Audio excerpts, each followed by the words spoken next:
It's been anticlimactic for me to come off the trail, but I figured what I would do is do some videos. So while I'm here, waiting to get back on the trail, I'm grateful for all the support and encouragement that people have been giving me, especially my number one, my wife. Without her, I most likely wouldn't be doing this. I don't like to do reviews of equipment. My opinion on that is with all the equipment out there that we can use to backpack and hike, we have a variety of things to pick from, and usually we will find things that are comfortable for us to use. So this is, I guess, an unreview or a non-review review, and just sharing some of the equipment that I use on my backpacking trips. Number one is the backpack.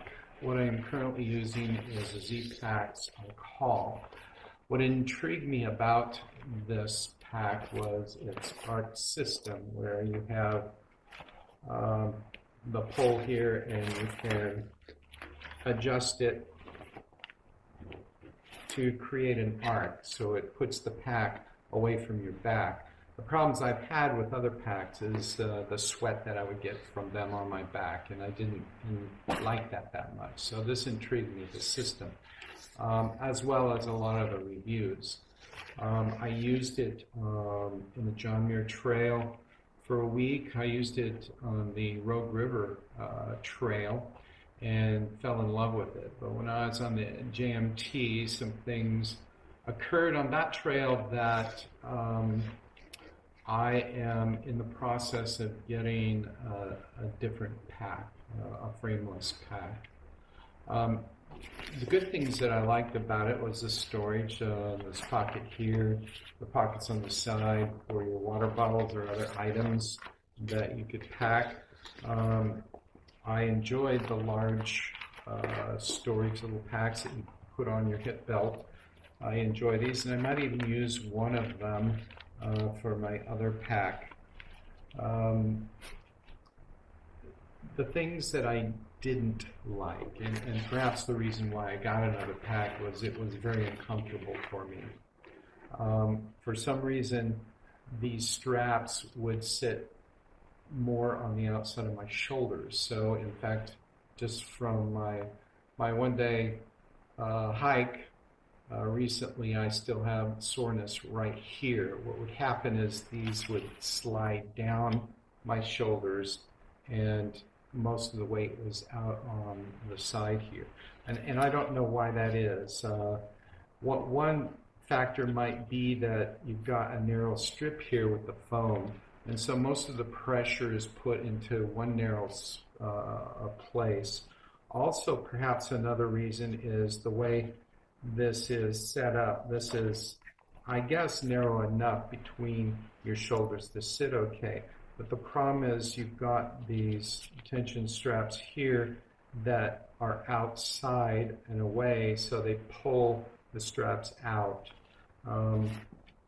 You do have a chest strap that you can pull these in, but for some reason they would rest out further on mine. Another thing I didn't really like about the pack is these tension. Eventually, if they got wet, they were hard to move. Usually, to keep these as close into my shoulders, I would strap them as close as they could go. But still, what would happen is these straps would rest too far out on my shoulders, so it became very uncomfortable. One way, and one thing I do like about the pack is it's got like a dual strap system here where you can tension the strap so it will move in. I do like this hip belt very much. I don't know how much of a hip belt I'll be using in the future. I didn't use much on my last hike. And at any rate, what was happening is most of the weight was on my hips, so that created more pain in my hips and my lower body. So a great a great pack. Many people use it, enjoy it, but for me, right now, I'm going to try something different. This pack is a good pack if you choose to use it. With everything on it, it's about 26 ounces, so very lightweight. My tent is a Z-Pax Duplex, and I love this tent. This tent is, to me, it would be perfect if there was no condensation. Since it's a single wall tent, you get condensation, but that's the way it is. I've used double wall tents. They were a little bit heavier, and so I switched to something lighter.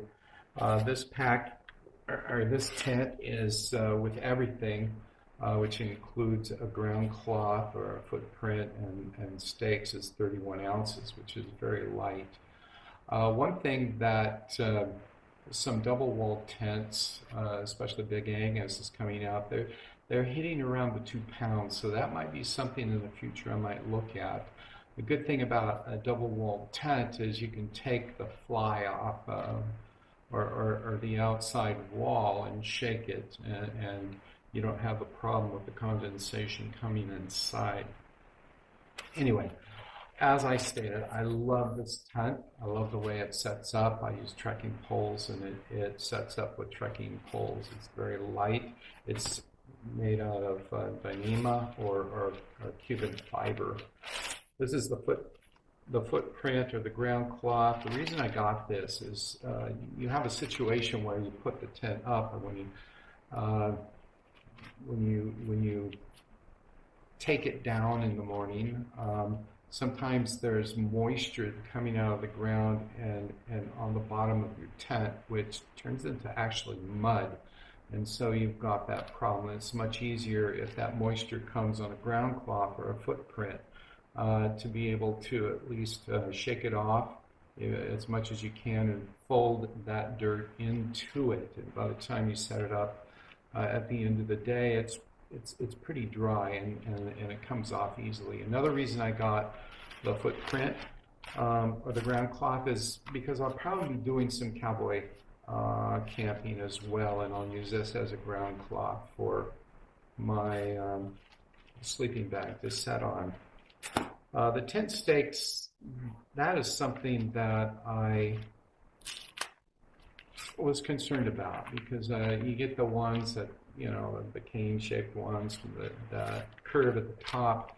I've had problems with putting those. If you don't hit them right, you can bend them. So I got these tent stakes, which are titanium.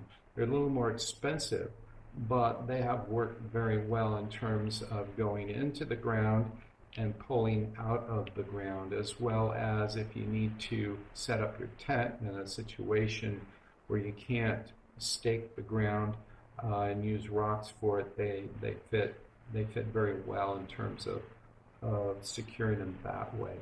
These are probably a little bit heavier than some of the other tent stakes, but they work for me. So that is my tent. I love my tent. The only problem, like I said, is the condensation, but I'll take a cloth to wipe that down if that occurs. I know that a lot of times I'll leave the door open. What happens is you have double-sided, and you have the screen doors with the flaps that come over, and what I will do is I'll take down either both flaps on each side or one on each side so that there's airflow and not as much condensation as you can get if it's fully closed. My sleep system is, well, I've got to have a pad. I have to have a pad that I can sleep on my side. I sleep on my side a lot. So I got a Sea Summit. It's a Comfort Plus. It's a little bit large. It's a little bit heavy. It's It's 34 ounces of a pad. What I like about this pad is, of course, it's comfort, but it has 2 chambers. It's got one on the top or the bottom or top, however you flip it, that if one leaks or loses air or gets punctured, you still have another chamber, so you're not completely without some type of comfort. In fact, one night I forgot to blow up one side and I was still off the ground. Another thing I like about this pad is it's a R5 factor, so it keeps the warmth and the coldness from the ground off of you. And I use a quilt, so that is very helpful. So most of my body is just laying on the pad, and I stay very warm with that R5 factor in this pad. You might say this is a comfort item, but you know, in terms of sleep, I like to sleep in comfort. I use a pillow. It's a Sea to Summit pillow. It's only about, 4.5 ounces. You know, some people say that this is a luxury item, but not for me. I have slept on clothes. I've slept on other items, backpacks and so forth. And to tell you the truth, they don't work for me. They're a little bit too hard, and the pressure between my head and my ear doesn't feel too good in the morning. So I have to have a pillow. As I indicated, I have a quilt. This is Enlightened Equipment Revelation. It is 23 ounces, and I love this quilt.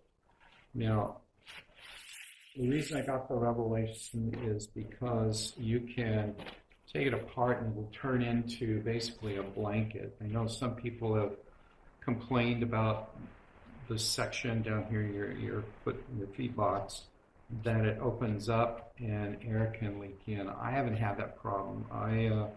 My feet keep warm at night, and so I haven't had that problem. You can cinch it up as indicated here, so that it's more of like a mummy bag.